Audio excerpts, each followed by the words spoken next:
family used to make jokes about how I never wanted to leave Needham. Unlike my brother, I would be less than excited when someone offered for us to come visit them. I knew Needham far too well and felt far too safe in the town to just leave it, even if it was only for a month. Where in California would I find a playground that fit all my 7-year-old needs? Or a library that had artwork from my school lining the walls? Or a 4th of July celebration where I could walk through the field and see people I knew putting down blankets to sit on?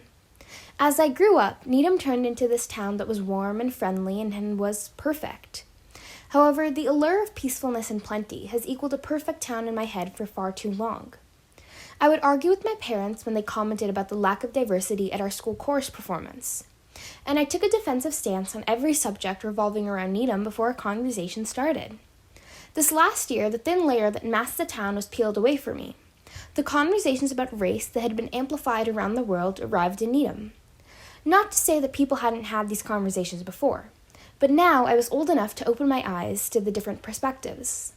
The side of Needham that I learned about was one that was imperfect. It was one that had inequality and injustices.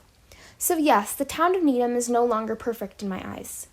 I've become willing to see the flaws and now get to see the determination that this community has in finding solutions as opposed to just this friendliness. And it's so much more exciting to want to do my part to fix issues than to see this town at surface level and defend perfection that isn't there. And hopefully, when I leave Needham, I will leave behind a town that is less segregated, more diverse, and more just. I love the fact that someone could live their whole life in this town. Preschool to elementary school to middle school to high school to college to work. Of all the places to be, I would love to be surrounded by this nature, and Trader Joe's, and an endless supply of donuts. It is still a wonderful town. But by peeling away that layer, I found a more multidimensional side to this town, and I'm looking forward to getting involved in helping the community.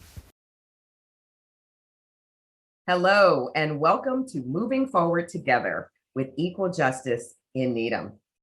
I'm Gretchen Cook-Anderson, host of the program. The video you just saw was created by Nandita Karthik, a 14-year-old Indian American student here in Needham. As Nandita said, 2020 was a year of national awakening to the persistent and deadly inequities in policing across the country. The violent deaths of Breonna Taylor and George Floyd, among others, brought outrage and activism, even here in Needham and local towns. Teens woke up to the possibility and urgency of change in their own communities. Microaggressions, suspicions, and wrong assumptions based in stereotype are experienced by students in Needham and in other communities in the nearby area. Today's show looks at local activism from a teen perspective. We have with us via Zoom 4 teens who have been involved in educating other students and town residents about race and racism. They are Lauren Lipscomb, a junior at Needham High School and a founder of the Black Student Union. VJ Fish, a junior at Needham High. He was one of the founders of the Placard Program in Needham and Brookline, which he will tell us all about. And Madison Allen and Alice McGarvey Thompson, both sophomores at Brookline High School and founders of the Placard Program group there. As it turns out, I actually know Miss Madison Allen, and I'm very excited to have her join me today along with her peers. Students can play an amazing, important role in making change. So let's hear from today's guests. Lauren, let's start with you. Lauren, you started up the Black Student Union at Needham High School. Can you tell us why you were moved to do that? And, what activities has your group been involved in? What kind of accomplishments do you think that you've already had? That's a great question. People had tried to start the Black Student Union before. I don't know exactly why it didn't come through, but after the Black Lives Matter rallies and just the uproar suddenly with Breonna Taylor and George Floyd and everyone else, I thought, this is it. We have to have a place to talk about these kinds of things because everyone else's perspectives are just as valid, but Black people need a space, especially in like a very white suburban town like Needham, to come together and find solidarity and unity in our community. And so I decided to start the club in that way. So far, we've done a few things. We had a for Black History Month, because our school hadn't done anything for the past few years. And I thought, well, that's the first thing that has to change. We have to do something for Black History Month. So I got the founder of the Free the Hair, #FreeTheHair movement, Professor Wendy Green, to come and give us a presentation about the history of natural hair and discrimination against natural hair, which people found to be very informative, and I found it to be very informative. We also made a slideshow to present to, which got presented to all of the history classrooms. We called it 31 people who made Black history. And we said 31 because February is the shortest month out of the year. We're like, no, we're getting a full month, guys. So those are just some of the things. And mostly we just talk to each other about Black issues in the Black community, like both Needham and nationwide. And we also are continuing to try to figure out ways to fundraise for our club, because it's harder to fundraise since we can't do bake sales like most of the other clubs this year, but we're making it work. And I am very happy that we are finally a club in this community. And I can't wait for us to be in person so we can do more great things for this community. Thank you, Lauren. Let me tell you, you're my hero. Okay. I love hearing about what you're doing, and the fact that you saw a need, you saw a vacuum somewhere, and you chose to fill it. You knew that there's somebody had to step up to do something, and you decided that it would be you. So I personally appreciate what you've done. And I know, I have to imagine that other students do too. Well, thank you. That's so sweet. That's really exciting to hear. And I say that as the mother of 3 students who went to Needham schools for some time before transitioning to some local private schools. But I remember my daughter being in the 6th grade and really looking forward to Black History Month at High Rock School here in Needham.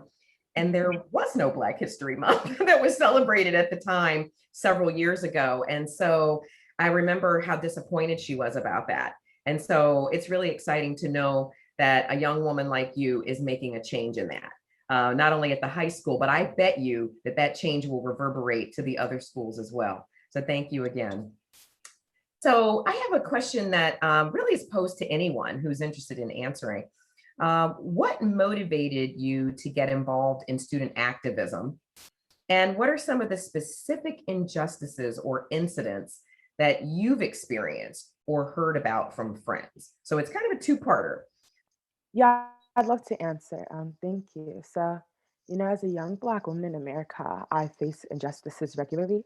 It's really important to me that I am actively being a civic actor and fighting for a more just future, especially in a time of such social uncertainty and in a world where women are significantly underrepresented in the socio-political processes. Civic engagement and being civic-minded is a lifetime's work. And I really do feel as though it is my civic duty and my moral obligation to be at the forefront of socio-political efforts and to keep the momentum going within progressive movements. I think that civic engagement is something that will have to be introduced anew for forthcoming generations. But as a student activist, I have the great privilege to act as a role model as to what it looks like to be action-oriented about issues. And I would really be mindless not to seize that opportunity. Alice, what about your thoughts? Why are you so active in the community and at school? Yeah, I originally got involved with climate activism through Sunrise and through some of our school's clubs, because that was a really important issue. And as I did stuff with that, I began to realize how sort of intersectional the climate crisis and so many other crises are. And I began to realize that I'd really lived in a position of privilege for so long as a white person, not realizing the implications of racism. And I got involved with other stuff in our town, same as sort of similar to what VJ said actually about policing and with the select bin, we also have select board, and we recently did a lot for those elections. But I got involved with the Placard Program because Maddie and I, we both take racial awareness at our high school, and VJ came to talk to our class and see if any of us would like to get involved. And Maddie actually reached out to me. So yeah. Back after the brutal murder of George Floyd back in May, I started looking at national and local police policies, specifically what they call union contracts and use of force policies. Use of force policies govern what an officer can do. And I, at the time, along with many in Needham, believed that the department was based on a completely fair and reasonable system of regulations. And being raised in this town, which I considered progressive at the time, I wasn't very knowledgeable or didn't really worry that much about these issues. But after I started doing some really data-based research on policing in Needham, and after I went to that rally where some students talked about microaggressions and discrimination they had faced, I learned that Needham is really not special compared to the whole national picture. And many of the policies that these national activists are talking about, for example, the being allowed to use chokeholds and being allowed to shoot at moving vehicles, and different policies which have been found by multiple organizations to hurt both the police and hurt the community. Many of these policies exist in Needham. So I started getting involved in some local activism on policing, and along with Equal Justice Needham, I recently presented to the select board on that just a few days ago. Man, what is happening? You guys have it going on. Let me tell you, VJ, again, extremely proud of what you're doing. Can you talk a little bit about the Placard Program?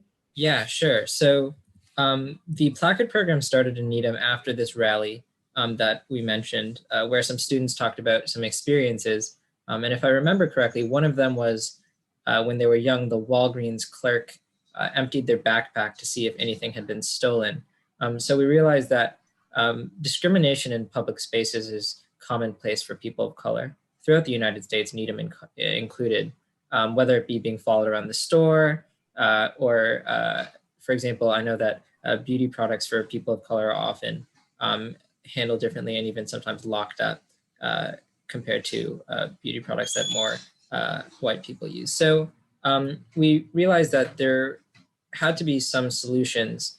And the Placard Program is both a solution and a way to hold store owners accountable. So these placards say "You are welcome here," and Brookline's is a different color and was adapted to be specific to Brookline, but it has a Equal Justice Needham seal on it.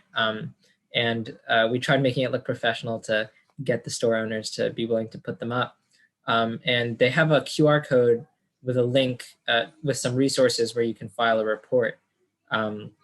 So those resources, one of them, and the main one, is the Attorney General's Civil Rights Division website, where you can file a report if you face discrimination. And the lawyers over at the, Attorney General Healy's office would get back to you and tell you if you can file litigation or what action you can take. Can you tell us a little bit about how you got Maura Healy to support the Placard Project? And it's my understanding that she actually was even involved in a video. Can you tell us a little bit about that? Yeah, sure. So go back in August, there was a constituent meeting where the Attorney General was meeting with some Needham residents. And we decided that we would go to this constituent meeting and request of her to record a video with us or try to promote the Placard Program because one of the resources is her website. So Attorney General Healy, during that meeting, expressed willingness to record a video with us and promote it on her social media, where she has a lot of followers and a lot of people who look at what she posts. And AG Healy said that back in August, and I just followed up almost every week or twice a week, a lot of emailing and persistence, because they're really, really busy. So after months and months, they were finally like, okay, send us a script. So I ended up scripting, editing, and recording the video, and the Attorney General sent me her parts, and they approved the script, and it was great. Hi, I'm Attorney General Maura Healy, and I'm here with Needham High School junior VJ Fish, a member of the civil rights organization Equal Justice Needham. VJ and other students have launched a campaign to reduce discriminatory profiling in our state. The group has created a placard program for our businesses. VJ is going to tell you more about it. Thanks, Attorney General. Over 35 businesses, 2 churches, and the Needham Town Hall have put up our placards. The small signs say, "You are welcome here," and have a QR code with clickable links to the Attorney General's Civil Rights Division website, as well as other relevant resources. We are hoping to spread the program to other towns as well. Young people in Watertown, Weymouth, Newton, and Brookline are working on similar efforts. You know, like the LGBTQ plus stickers and signs, which have now become commonplace in many businesses, we're hoping that anti-profiling signage will increasingly become the norm. So I urge businesses and organizations around the Commonwealth to email placardprogram@gmail.com to request a placard to put up in your store.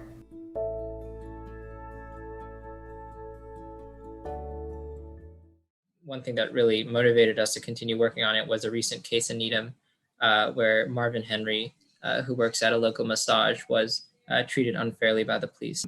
But so that was another motivation for this placard program.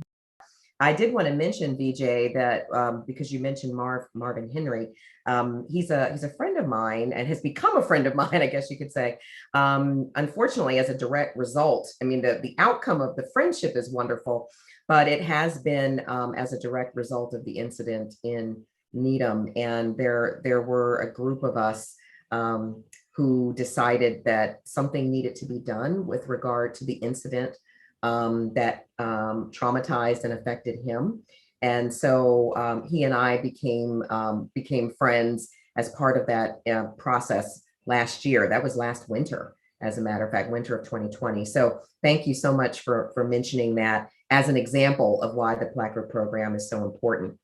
Madison and Alice, can you share a little bit more about the placard program at Brookline High and in the Brookline community? So my parents have lived in the same neighborhood in Brookline for 20 years, and I've grown up here for my entire life. And largely I've had positive experiences related to race, but that hasn't always been the case. And I know that many others share that same sentiment. And I have a really intimate relationship with this program because Brookline is the place that I call home. And I really want all town residents to be able to feel like they can do the same. But I felt like in order to do that, we had to hold ourselves and Brookline store owners accountable. And increasing anti-discrimination signage through the distribution of our placards is a really great first step toward that effort. We currently have 13 partnered businesses and institutions in the Brookline area who have agreed to put up our placards, and we are so elated with such a positive response. And so it's gone pretty well. And if you run your own public-facing business, or know somebody who does and are interested in getting a placard, they can email us at brooklineplacardprogram@gmail.com, and then we'll send them a PDF placard. Oh, that's wonderful. And thank you for letting people know how they can participate in the placard program there in Brookline. Thank you so much, Madison. Alice, did you have anything you wanted to add? Sure, yeah. I mean, I think personally, the reason I got involved with the placard program was that just like personally as a white person and as white people, we need to be actively anti-racist. And I think I see a lot in our town, white people putting like sort of sitting back and putting the burden of anti-racist work on people of color.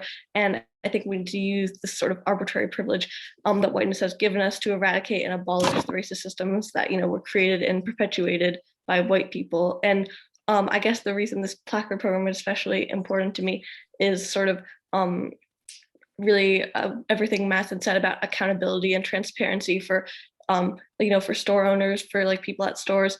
It's not just, we also have them up in the school. So, for teachers, for students, I think just accountability and transparency are really important. So Lauren, I have another question for you, if you don't mind. Of course. What is Courageous Conversations on Race at Needham High? Now, I know about Courageous Conversations in general. I know that this is kind of a series that a lot of communities have been involved in. But what is Courageous Conversations on Race at Needham High? What does it look like? How do these conversations, what's going on with these conversations at Needham High? Can you share a little bit about that? Oh, of course. So CCOR is Courageous Conversations on Race. And so we have an umbrella term called SAFE, which is Students Advocating for Equity. And so CCOR falls under that umbrella. I happen to be a student leader of CCOR. And what we mainly do is we have classes, well, pre-COVID, we'd have classes before school officially started at like 7:30 until school, like the first bell rang. But due to COVID, we have it during X blocks on Wednesdays.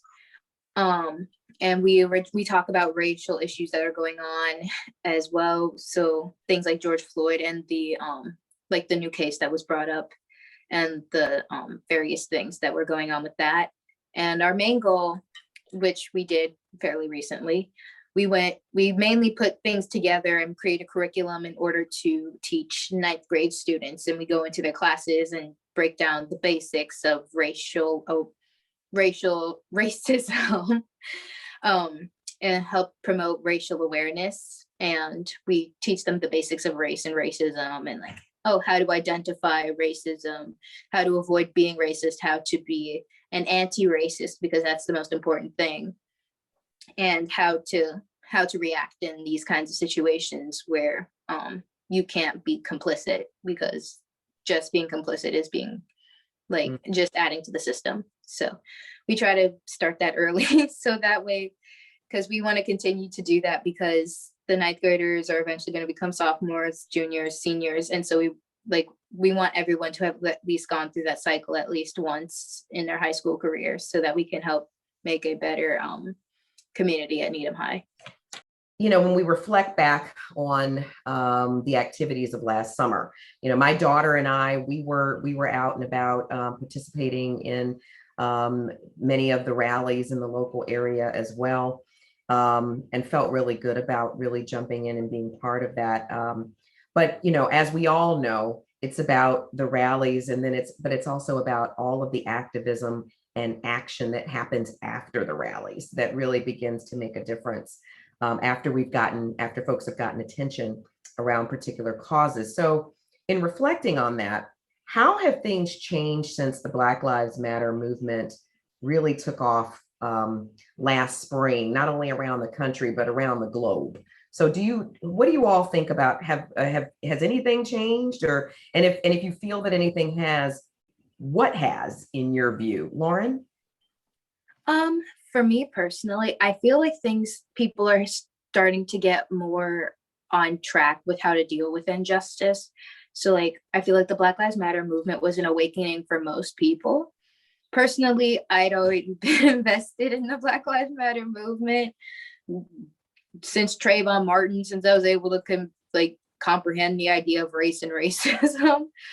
But I was glad that people were finally getting on board, and I can see that people are starting to become more aware of injustice. So like, and this was good for when the Stop Asian Hate hashtag was coming up. So people were more ready to like try to combat things, and it was great, and it worked because they've gotten a bill passed, right? Like, you know, just a few months of having the hashtag, which was good. So I feel like just in general of talking about racial injustice, I feel like it's pushed people to do more and to just be more proactive and to be ready to be able to speak up on it instead of just sitting in silence and being complicit. Thank you. And, you know, Lauren, I really appreciate the point that you just made about how the Black Lives Matter certainly predated the events of last year. You know, that the movement began years ago, really triggered by the death of Trayvon Martin. I hope that others who are out there listening, you know, feel free, go back and learn more about what happened to Trayvon Martin, learn more about, you know, the roots of the Black Lives Matter movement from several years ago, and all that has transpired up to the point of last year's incidents and beyond. I think that in terms of policy, the National Awakening has had an effect on police policy. And although the number of people killed by police has maintained extremely high numbers in comparison to countries outside of the United States, there has been a shift in many cities where they've started adopting a lot of this database legislation that Campaign Zero has lobbied for. I know that a lot of towns have been accepting activists and data scientists to come talk to them. And actually the select board meeting that just happened in Needham was definitely a really, really big shift.